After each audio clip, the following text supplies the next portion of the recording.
সত্যি করে বলো রাফিদ, জায়াত যা বলছে সব কি সত্যি? রায়হান কি সত্যি তোমার সাথে এমনটা করেছে? রাফিদ রায়হানের দিকে আর চোখে তাকায়। সে সরাসরি তাকাতে পারছে না রায়হানের দিকে। ভয়ে তার হাত পা কাঁপছে। সে শুকনো ঢোক গিলতে থাকে বারবার। তাকে ভয় পেতে দেখে রেহেনা বেগম এগিয়ে এসে বলে, রাফিদ বলো, সত্যিটা আমি জানতে চাই। জায়ান যা বলছে তা কি সব সত্যি? রাফিদ কিছু বলছে না দেখে শ্রাবণ নিজেই বলে, হ্যাঁ ফুপি, জায়ান যা বলছে সবটাই সত্যি। তোমার ছেলে কোনো মানুষ নয়, সে একজন নরপিশাচ যে রক্ত নিয়ে খেলতে ভালোবাসে। রেহেনা বেগম ধপ করে বসে পড়ে শ্রাবুর বেডে। মরিয়ম বেগম এগিয়ে এসে শ্রাবুকে বলে, মা, তুই এসব জানলে কিভাবে? আর তোকেই বা এসব কে বলেছে? আম্মু, এবার অন্ধ হওয়া বন্ধ করো, অনেক অন্ধ হয়েছো। মরিয়ম বেগম মেয়ের এমন কথায় চুপসে গেলেন। সূর্য এগিয়ে এসে শ্রাবুকে বলে, সোনা, তুই ভুল করছিস। রায়হান মোটেও এমন না। তুই তো আমাদের থেকে ভালো চিনিস ওকে। হ্যাঁ আপি, খুব ভালো করেই চিনি। আর এটাও জানি উনি মাফিয়া নামে একজন খুনি। আর তুমিও সবটা জানো, তাই নিজেও আর এসব নিয়ে অন্ধ হয়ে থেকো না। অন্তত এমন পাপির সাথে থেকে আমি কোনো পাপিষ্ঠা হতে চাই না। আমি জায়ানকেই বিয়ে করব। শ্রাবুর কথায় রায়হানের রাগ যেন সপ্তম আকাশে ছয়। তার হাত দুটো মুষ্টিবদ্ধ হয়ে যায়। নখের চাপে হাতের তালু কেটে রক্ত বেরিয়ে আসে। চোখ দুটো রক্তিম লাল হয়ে যায়। ঘাড় আর কপালের রগগুলো ফুলে ওঠে।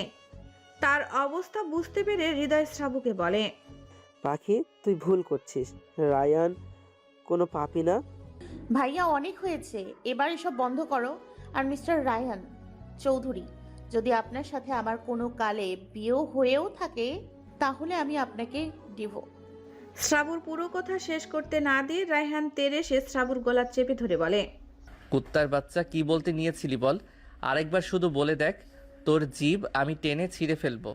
শ্রাবু নিজেকে সারানোর জন্য ছটফট করছিল। তা দেখে রেহেনা বেগম এগিয়ে এসে ছেলেকে শ্রাবুর থেকে সারিয়ে থাপ্পড় মেরে বলে, আজ এই দিন দেখার জন্য তোকে আমি পেটে ধরেছিলাম।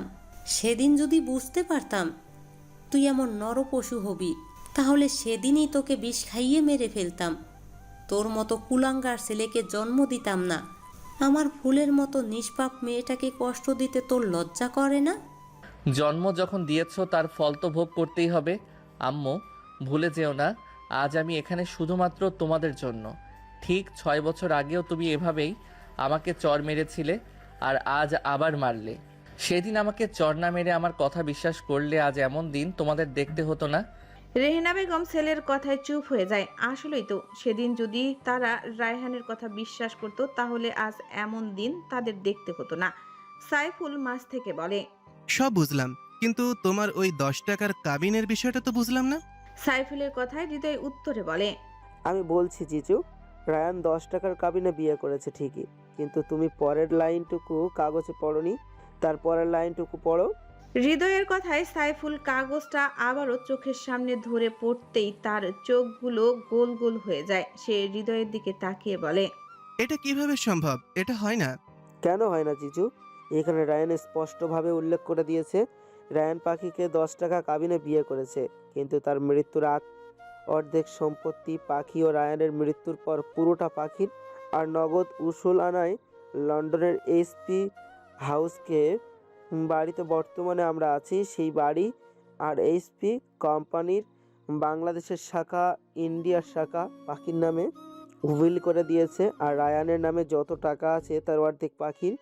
রায়ান প্রথমে 10 টাকা কাবিনে বিয়ে করলেও তার 2 বছর পর সেই কাবিনে নতুন করে সব লিখে দেয়। তাহলে কেন সম্ভব হয় না বলো আমাকে? পাখি নিজেও তো রায়ানকে চায়, তাহলে আজ কেন চাইবে না? আর রায়ান তো কোনো পাপ কাজ করছে না, বরং পাপীদের শাস্তি দিচ্ছে। হৃদয়ের এমন কথায় শ্রাবু ভাইয়ের দিকে তাকিয়ে বলে, ভাইয়া, তুমি আগে থেকেই সব জানতে। হ্যাঁ, সব জানতাম।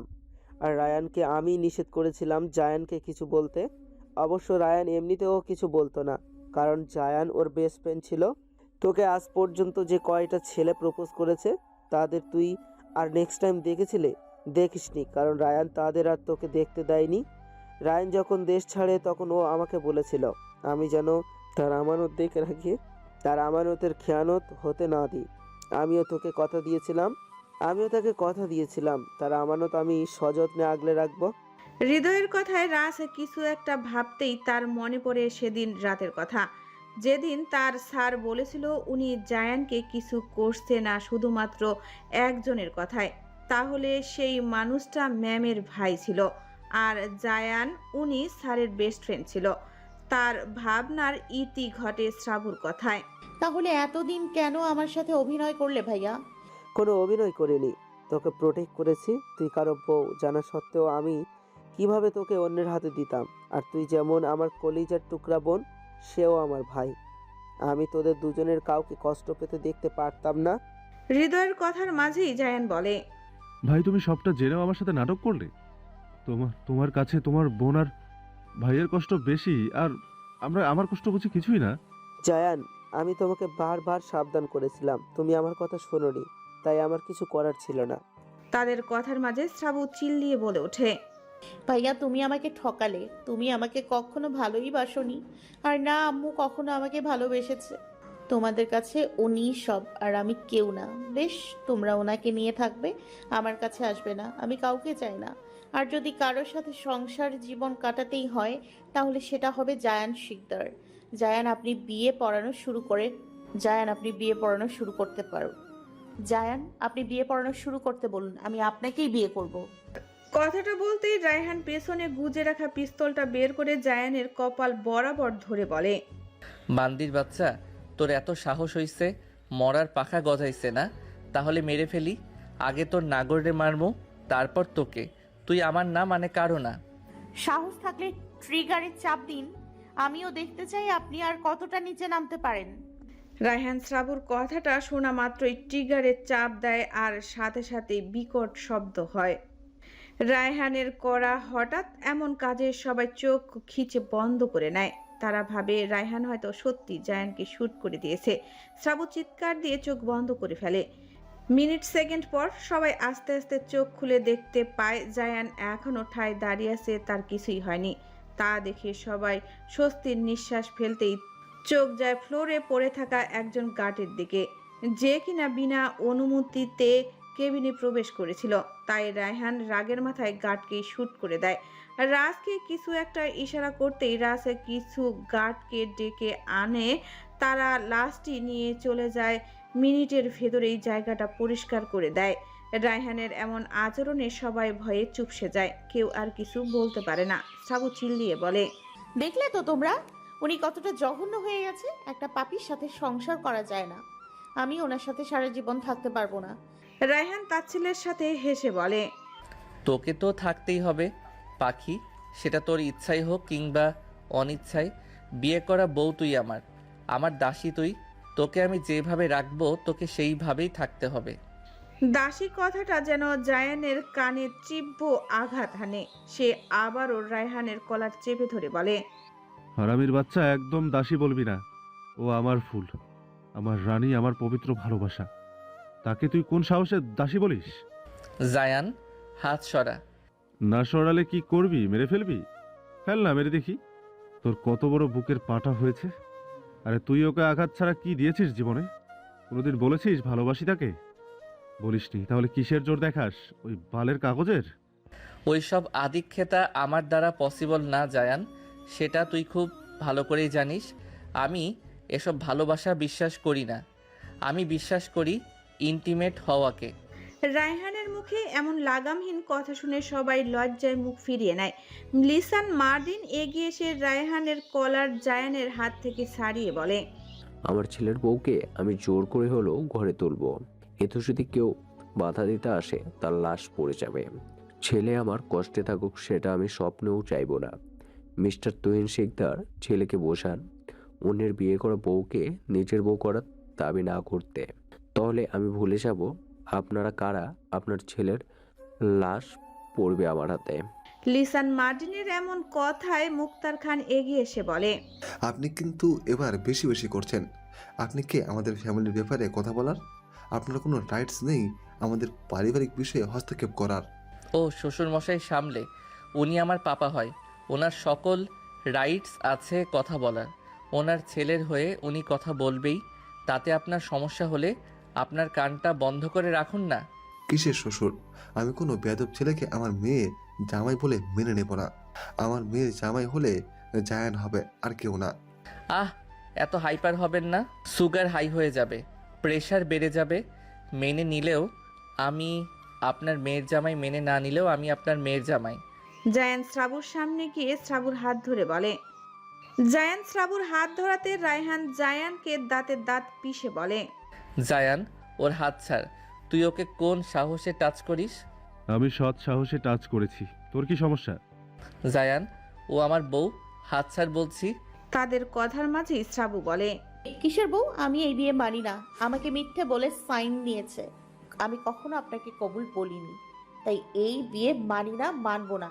জায়ান, আপনি যদি আমাকে পেতে চান তাহলে বিয়ে শুরু করুন, আমি কবুল বলছি। কবুল। শ্রাবু পুরো কথাটা শেষ করার আগেই রায়হান এবার মুক্তার খানের মাথায় পিস্তল ঠেকায় আর বলে। শ্বশুরমশাই সরি এমনটা করার জন্য। কি করব বলেন? বউটা যে আমার বড্ড অবাধ্য। মেয়েকে সামলান, না হলে ট্রিগারে প্রেস করব। মুক্তার খান শটান হয়ে দাঁড়িয়ে বলে। কর, ট্রিগার প্রেস কর।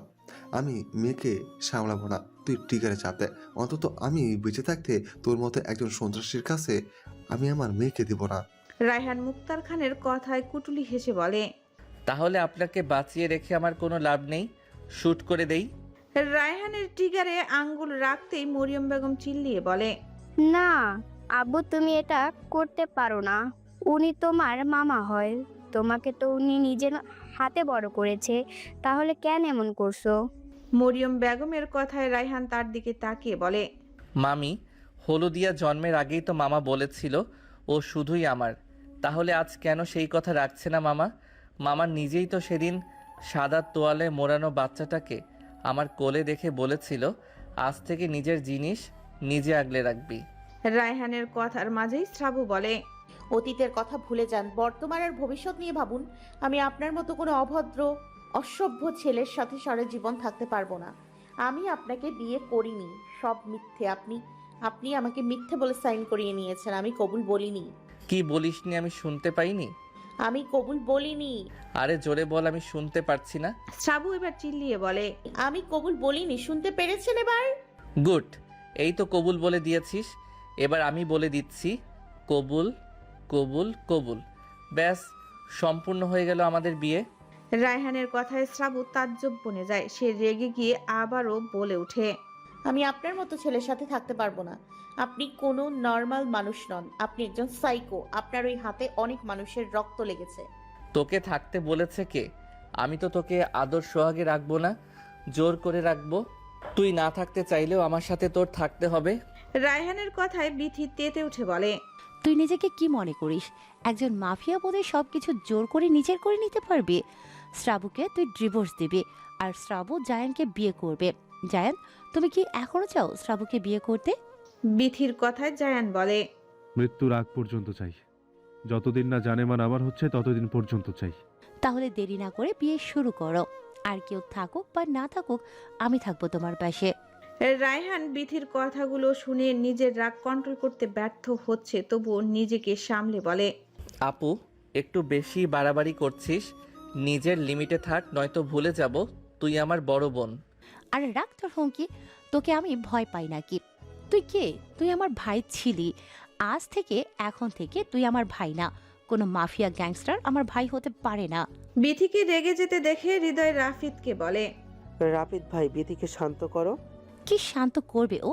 আরে ও তো নিজেই একটা কাপুরুষ।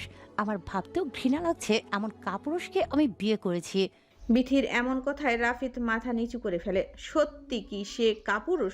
যদি কাপুরুষ না হতো তাহলে আজ সে তার বউয়ের হয়ে রায়হানকে কিছু বলতো। সে নিজেকে বড্ড অসহায় মনে করছে এই মুহূর্তে। রায়হান এবার রেগে গিয়ে রাজকে ডেকে বলে। বিড়ালের বাচ্চাটাকে নিয়ে আয়। রাজ সাথে সাথে শাম্মীকে নিয়ে আসে। শাম্মীকে রাজ একটা খাঁচায় করে নিয়ে এসেছে। রায়হান জানে শাম্মীর প্রতি শ্রাবুর কতটা দুর্বলতা, আর এই শাম্মীকে রায়হান নিজেই শ্রাবুকে দিয়েছিল। রায়হান শাম্মীকে খাঁচা থেকে বের করে নিজের কোলে নিয়ে শাম্মীর গায়ে হাত বোলাতে বোলাতে বলে। পাখি, এটাই তো তোর মেয়ে তাই না? কি যেন নাম রেখেছিলি? হ্যাঁ মনে পড়েছে, শাম্মী। এখন যদি তোর সামনে তোর স্বামীকে মেরে দেই কেমন লাগবে তোর? রায়হানের কথাটা শোনা মাত্রই শ্রাবু চিৎকার করে বলে, না না না, রায়হান ভাইয়া আপনি এটা করতে পারেন না। আমি জানি শাম্মীকে আপনিই আমার কাছে পাঠিয়েছিলেন, তাহলে আজ কেন আপনি তাকে আমার থেকে দূরে সরিয়ে দিতে চাইছেন?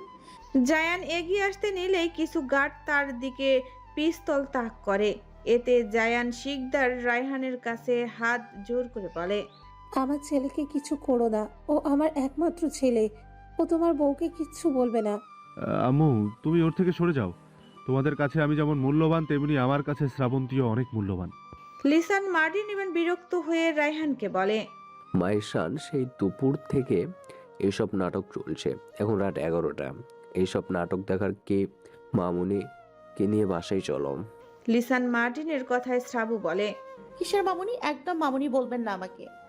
আমি আপনাকে চিনি না, আর আপনিও আমাকে চেনেন না, আর এই লোকের সাথে আমি কোথাও যাব না। সমস্যা নেই মামুনি, তুমি না গেলে তোমাকে কিভাবে নিতে হয় তা আমার ছেলে ভালো করেই জানে। লিসান মার্টিনের কথায় রেহেনা বেগম বলে, ছেলে আমি পেটে ধরেছি, আর মাত্র 6 বছর আপনার কাছে রেখেও আপনার ছেলে হয়ে গেল। রেহেনা বেগমের কথায় রায়হান বলে, আম্মু, তুমি আমাকে পেটে ধরলেও কখনো আমাকে আমার অধিকার দাওনি। আমার মন খারাপে তোমাকে পাশে পাইনি। রাতের পর রাত একা একা বন্ধ রুমে থেকেছি, তুমি আসোনি। আমি খেয়েছি কি খাইনি তারও খোঁজ রাখোনি। তাহলে আজ কেন অধিকার ফলাতে এসেছো? ওই যে দেখছো মহিলাটা দাঁড়ানো, ওই মহিলাটাই আমার শৈশব সুন্দর করেছে। আমার মামি হয়েও মায়ের মতো আদর করে বড় করেছে। এই যে দেখছো লোকটা, এই লোকটি আমার জন্মদাতা পিতা না হয়েও জন্মদাতার পিতার থেকেও বেশি করেছে। আমার একটু হাত কেটে গেলে পাগলের মতো ছুটতো ডাক্তার ডাকার জন্য। একবার জ্বরে আমি কাতরাতে ছিলাম, ওই মানুষটাই আমার সেবা যত্ন করেছে রাত দিন এক করে। জায়নামাজে বসে কান্না করেছে আমার সুস্থতার জন্য। রাতে আমি না ফেরা পর্যন্ত খাবার সামনে নিয়ে বসে থাকে, তবুও খাইনি। আর তুমি তো আমার খোঁজও কখনো নাওনি। তাহলে কিসের অধিকার দেখাচ্ছ? জন্ম নিলেই মা বাবা হওয়া যায় না, মা বাবা হতে হয় মামি আর পাপার মতো, যারা নিজের রক্ত ঘাম করে সন্তান মানুষ করে। রায়হানের কথায় রেহেনা বেগম চুপসে যায়, মাথা নিচু করে চোখের পানি ফেলে। আর কিছু বলার ভাষা খুঁজে পেল না। পাবে বা কিভাবে? রায়হান যা বলছে সবটাই যে সত্যি বলছে।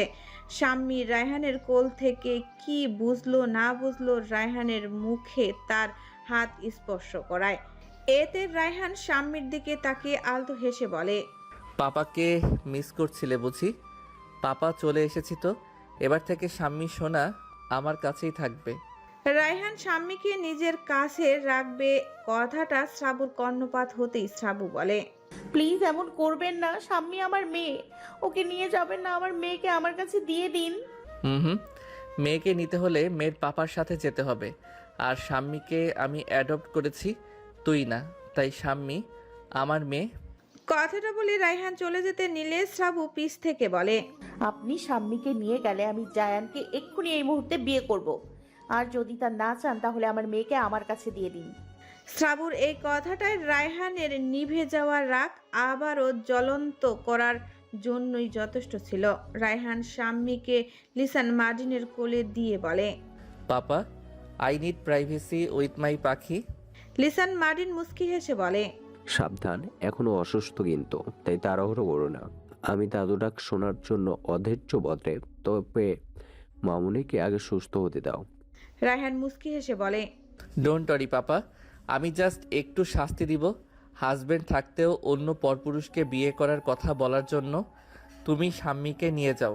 লিসান মার্টিন সম্মতি জানিয়ে শাম্মীকে নিয়ে কেবিন থেকে বেরিয়ে যায়। লিসান মার্টিন যেতে নিলেই শ্রাবুর পেছন থেকে কান্নজড়িত কণ্ঠে চিল্লিয়ে বলে, আমার শাম্মীকে নিয়ে যাবেন না, দোহাই লাগে, দিয়ে দিন ওকে আমার কাছে।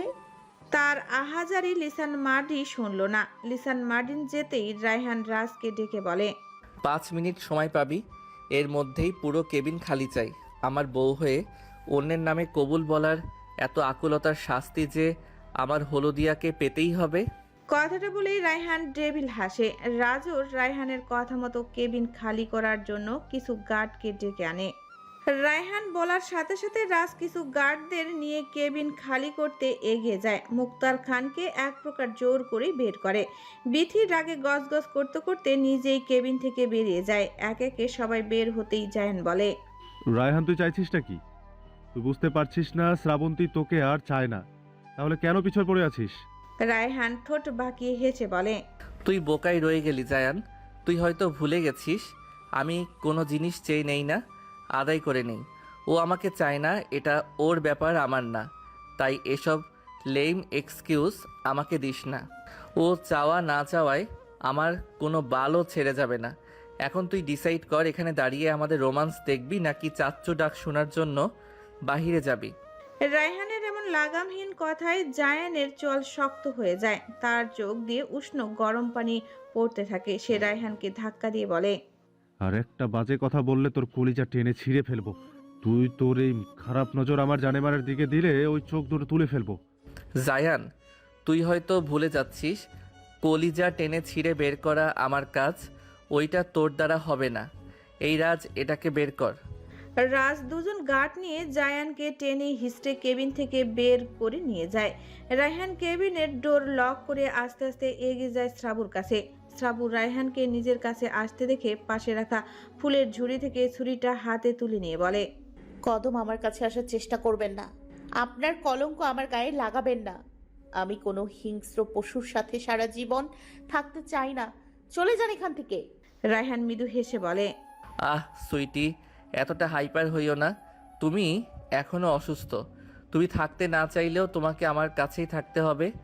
আমার পাপে তাপে সম্পূর্ণ অর্ধেক ভাগ তোমার হয়ে গেছে পাখি। তোমাকে বিয়ে করেছি 5 বছর 9 মাস 12 দিন 7 ঘন্টা, তবুও বাসরটা করা হলো না। ছি, পুরুষ সমাজ আমাকে মেনে নিবে কি করে? রায়হানের এমন কথায় শ্রাবুর ঘৃণায় গা গুলিয়ে ওঠে। শ্রাবু এবার কান্না করতে করতে বলে, প্লিজ এমনটা করবেন না রায়হান ভাই। আমার এত বড় সর্বনাশ করবেন না। আমি দূরে কোথাও চলে যাব। আপনার সামনেও কখনো আসবো না, আর না জায়ানকে কখনো বিয়ে। শ্রাবুর পুরো কথা শেষ করতে না দিয়ে রায়হান শ্রাবুর গলার ডান হাতে চেপে ধরে বলে, আজ থেকে তুই এইচপি হাউস বন্দি থাকবি যতদিন না তোর মন আবারও আমাকে মেনে নেয়। আর জায়ানকে তো আমি পরে দেখে নেব। শ্রাবু কিছু বলার জন্য মুখ খুলতেই শ্রাবুর গোলাপি পাতলা ঠোঁট জোড়া নিজের ঠোঁটে চেপে ধরে রায়হান। শ্রাবু নিস্তব্ধ হয়ে যায় রায়হানের হঠাৎ কাণ্ডে। শ্রাবু যখন বুঝতে পারল কি হচ্ছে, তখনই 2 হাতে ধাক্কা দেয়। তার এমন চুনুপুটির মতো মেয়ের হাতের ধাক্কায় কি অমন বলিষ্ঠ দেহের পুরুষকে নড়ানো যায়? রায়হান বিরক্ত হয়ে শ্রাবুর হাত দুটো নিজের বাম হাত দিয়ে শক্ত করে পিছনের দিকে নিয়ে চেপে ধরে। তাতে শ্রাবুর হাতে রায়হানের নখ ডেবে যায়। শ্রাবুর চোখে পানি অঝোর ধারায় পড়ছে। 1 মিনিট, 2 মিনিট, 5 মিনিট পার হয়, তবুও রায়হান শ্রাবুর ঠোঁট ছাড়ছে না। শ্রাবুর নিঃশ্বাস নিতে না পেরে ছটফট করতে থাকে। পুরো 7 মিনিট পর রায়হান শ্রাবুর ঠোঁট ছেড়ে দিয়ে কপালে কপাল ঠেকিয়ে বড় বড় নিঃশ্বাস নিতে নিতে বলে, it's very yummy sweetie, I want one more taste your lips. কথাটা বলেই রায়হান আবারও শ্রাবুর ওষ্ঠ নিজের দখল করে নেয়। এ যেন এক জনম জনমের তৃষ্ণা মেটানোর আকাঙ্ক্ষা সময় গড়ায়। চুমুর গতিও গভীর হয়। শ্রাবুর ঠোঁট কেটে থুতনি বেয়ে রক্ত গড়িয়ে পড়ে। তবুও রায়হানের থামার কোনো নাম নেই। এবার প্রায় 13 মিনিট পর শ্রাবুকে ছেড়ে দেয়। শ্রাবু নিঃশ্বাস নিতে না পেরে জ্ঞান হারায়। তাকে অজ্ঞান হতে দেখে রায়হান বিরক্ততে কপাল কুঁচকে বলে, বালের মাথা, একটা চুমুতেই কে জ্ঞান হারায়? রায়হান শ্রাবুকে বেড থেকে সযত্নে কোলে তুলে নেয় আর স্টান থেকে স্লাইনের ব্যাগটা হাতে নিয়ে কেবিন থেকে বের হতেই দেখতে পায় রাজ দাঁড়িয়ে আছে। রাজকে কিছু একটা ইশারা করতেই রাজ হসপিটালের পুরো করিডোর খালি করে ফেলে। রাজ দ্রুত গিয়ে রায়হানের প্রশ্নে স্পটস কার পার্কিং এরিয়া থেকে বের করে হসপিটালের সামনে নিয়ে আসে। রায়হান শ্রাবুকে নিয়ে যত্ন সহকারে শুয়ে দেয় ব্যাক সিটে। নিজেও উঠে বসে শ্রাবুর মাথাটা রাখে নিজের ওরুর উপর। রাজ গাড়িতে উঠে গাড়ি স্টার্ট দিতেই রায়হান বলে, রাজ, এইচপি হাউস পুরো ক্লিন করতে বলে দে। আর হাউসে আমার হলুদিয়ার জন্য 10 জন নার্স ব্যবস্থা কর। খানবাড়ির সবাইকে বাংলাদেশ পাঠিয়ে দে। আগে বউকে নিজের করে পেয়ে নেই, তারপর বাকিদের সামলে নিব। আর জায়ান কোথায়? রাজ রায়হানের কথাগুলোতে মাথা নাড়িয়ে সম্মতি জানায়।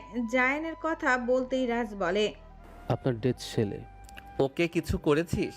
না স্যার, কিছু করিনি, আপনার ইশারা পেলেই করব। দরকার নেই, আমি নিজে যাব ওর সাথে দেখা করতে। এখন হাউসে চল। আর হ্যাঁ, পাপা কোথায়? বড় স্যার শাম্মীকে নিয়ে মার্টিন হাউসে গেছে আর বলে গেছে আপনাদের একান্তে সময় কাটাতে। রায়হান মুস্কি হেসে মনে মনে বলে, পাপা জানো, আল্লাহর তরফ থেকে আমার লাইফে পাওয়ার শ্রেষ্ঠ উপহার হলে তুমি, মামি আর আমার হলুদিয়া পাখি, যাদের নিয়েই আমার বেঁচে থাকা। পাপা, তুমি আমার জীবনে আরো আগে কেন আসলে না? কথাগুলো ভাবতে ভাবতেই রায়হান সিটের সাথে হেলান দেয়। তার চোখের কার্নিশ বেয়ে উষ্ণ পানি গড়িয়ে পড়ে। গাড়ি চলছে আপন গতিতে। প্রায় ঘন্টাখানেকের মধ্যেই তারা এসপি হাউসে পৌঁছায়। রায়হান শ্রাবুকে পাজা কোলে করে তুলে সোজা চলে যায় বাড়ির ভেতর। চারপাশে অসংখ্য গার্ড দাঁড়িয়ে আছে মাথা নিচু করে। রায়হান বাড়ির ভেতরে প্রবেশ করতেই সার্ভেন্টরা মাথা নিচু করে দাঁড়িয়ে পড়ে। বাড়ির পুরনো সার্ভেন্ট, একজন মধ্যবয়স্ক মহিলা ছাড়িয়া রাধ্য এগিয়ে এসে রায়হানকে বলে, স্যার, উনি বুঝি আমাদের ম্যাম? রায়হান তার কথার উত্তরে জবাব দেয়, আহ আন্টি, কতবার বলবো? আমাকে নাম ধরে বলো, আমি তোমার ছেলের মতো। আর হ্যাঁ, এটাই আমার বউ। বা কি মিষ্টি দেখতে! গায়ের রংটাও কি সুন্দর কাঁচা হলুদ, চেহারাটাও কি এক অদ্ভুত মায়া জড়ানো। হ্যাঁ আন্টি, তাই তো ওকে আমি আমার হলুদিয়া পাখি ডাকি। তা কি হয়েছে ওনার? বেশি কিছু না, শরীর দুর্বল, তাই সেন্সলেস হয়ে গেছে। আন্টি, আমি একটু বাহিরে যাব, আপনি ওর খেয়াল রাখবেন। আর ও যেন রুম থেকে বের হতে না পারে সেই দিকে খেয়াল রাখবেন, এটা আমার আদেশ। ঠিক আছে, ঠিক আছে, আমি আপনার সব কথা রাখবো স্যার। আন্টি, আবারও? ছাড়িয়া রাধ্য রায়হানের বিরক্তটা বুঝতে পেরে মুস্কি হেসে বলে, আচ্ছা ঠিক আছে বাবা। রায়হান আর কোনো কথা না বলে কাচের তৈরি সিঁড়ি বেয়ে উপরে চলে যায়। শ্রাবুকে তার মাস্টার্স বেডের নিয়ে এসে সুন্দর করে শুয়ে দেয়। রাত প্রায় 2টোর কাছাকাছি। রায়হান শ্রাবুকে রুমে শুয়ে রেখে বাইরে দুজন গার্ড পাহারা রেখে যায়। রায়হান নিচে সে দেখতে পায় 10 জন নার্স অলরেডি চলে এসেছে। রায়হান সবার কাজ বুঝিয়ে দিয়ে রাজকে নিয়ে বের হয়ে যায় বাড়ি থেকে। তারা দুজন একসাথে রায়হানের পোর্শে উঠে বসে। রাজ গাড়ি স্টার্ট দেয়। গাড়ি বেরিয়ে যায় এসপি হাউস থেকে। গাড়ির মধ্যে নিস্তব্ধতা ভেঙে রায়হান রাজকে বলে, সবাইকে কোথায় রেখেছিস? রায়হানের প্রশ্নে রাজ উত্তর দেয়, আপনি তাদের জন্য যে বাড়িটা বানিয়েছিলেন এসকে ম্যানশন, সেটাতেই আছে। তবে আপনার শ্বশুরমশাই অনেক রাগারাগি করেছে তাদের আটকে রাখার জন্য। হৃদয় কোথায়? উনিও সেখানেই আছে। সে সবাইকে বোঝানোর ট্রাই করছে বিথি ম্যাম আর ওনার হাজব্যান্ড বাংলাদেশে ফিরে যাচ্ছে। তারা হয়তো এয়ারপোর্টে পৌঁছে গেছে। তুই বাকিদেরও পাঠিয়ে দেওয়ার ব্যবস্থা কর, আর সেটা কালকের মধ্যে ব্যবস্থা করে দিবি। পরশু বাংলাদেশ ফিরবে। Okay sir. তাদের কথার মাঝেই তারা এসে হাজির হয় একটা জঙ্গলের সামনে। রায়হান আর রাজ একসাথে গাড়ি থেকে নেমে দাঁড়ায়। রাজ গাড়ি লক করে রায়হানকে বলে, চলুন স্যার। রায়হান হাঁটতে শুরু করে আর রাজ তার পিছু পিছু যায়। 12 মিনিট হাঁটার পর একটা পুরনো পোড়া বাড়ির সামনে এসে থামে তারা দুজন। কিছু সংখ্যক কালো পোশাকধারী গার্ড পুরো বাড়ির চারিদিকে ঘিরে পাহারায় দাঁড়িয়ে। রায়হান নিঃশব্দে বাড়িটির ভেতরে প্রবেশ করে। তার পদধ্বনি যেন এক অশুভ আত্মার আগমন। অন্ধকার কুটির, যার নাম দেওয়া হয়েছে ডেড সেল। এই কুটিরে গত 4 বছরে অজস্র লোকের মৃত্যু ঘটেছে রায়হানের হাতে।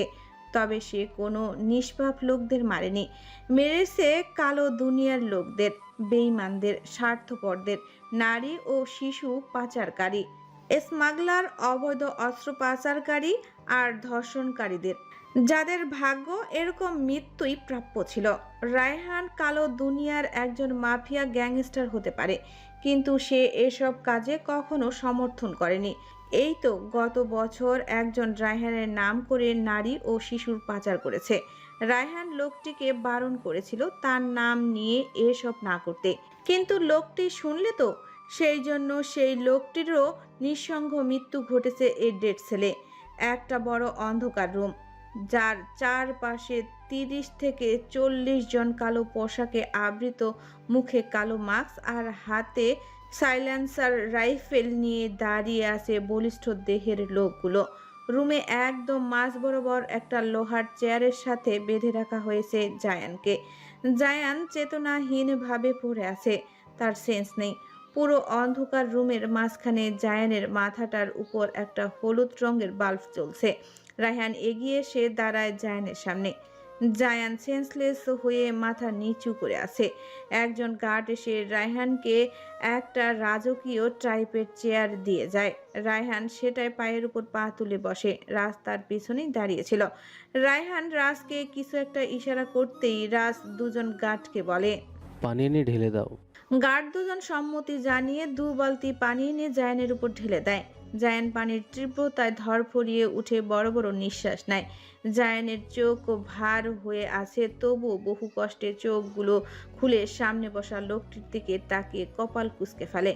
জায়ান নিজেকে স্থির করে রায়হানকে উদ্দেশ্য করে বলে,